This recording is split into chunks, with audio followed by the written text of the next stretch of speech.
Music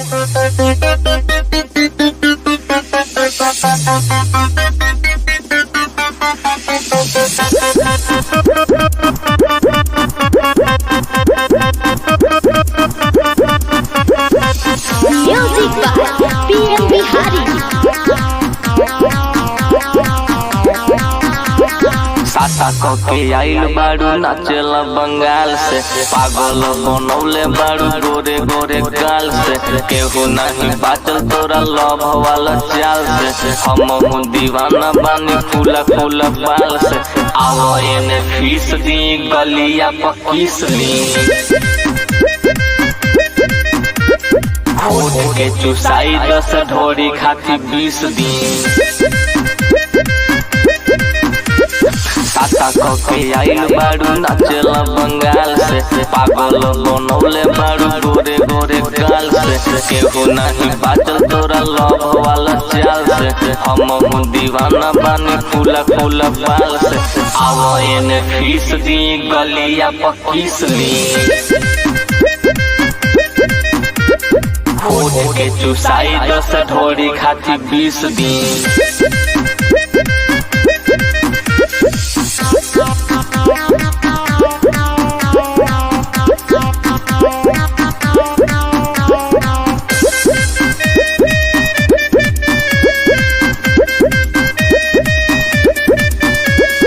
पोरे पोरे देह गदराइल बाटे रे, अब की जवानी तोर आइल बाटे रे।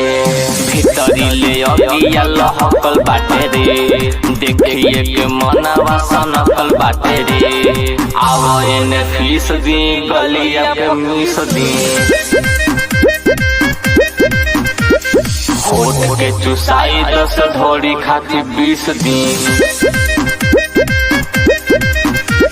सासा के आइल बाड़ू नाचेला बंगाल से, पागल बनौले बाड़ू गोरे गोरे गाल से। केहू नहीं बाचल तोरा लव वाला चाल से, हम दीवाना बानी फूला फूला बाल से। आओ एने फीस दी गलिया पकीस ली,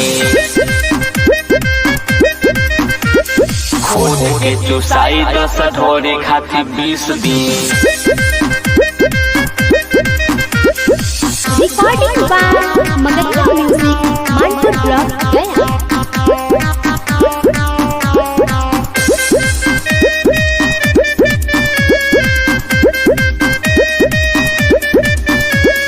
बज जब गानावा चंदनवा के बेस में, कोई जाई तोहरो जवानी रानी रेस में। राइटर नगेंद्र उज्जवल PM बिहारी, तोहरे चलते कोइले रानी देख मारा मारी। आओ एने फीस दी गलिया पे मिस दी, खोद के चुसाई 10 ढोरी खाती 20 दी। सासा के आइल बाड़ू नाचेला बंगाल से, पागल बनौले बाड़ू गोरे गोरे गाल से। केहू नहीं बाचल तोरा लव वाला चाल से, हम दीवाना बानी फूला फूला बाल से। आओ एने फीस दी गलिया पकीस ली, खोद के चुसाई 10 ढोरी खाती 20 दी।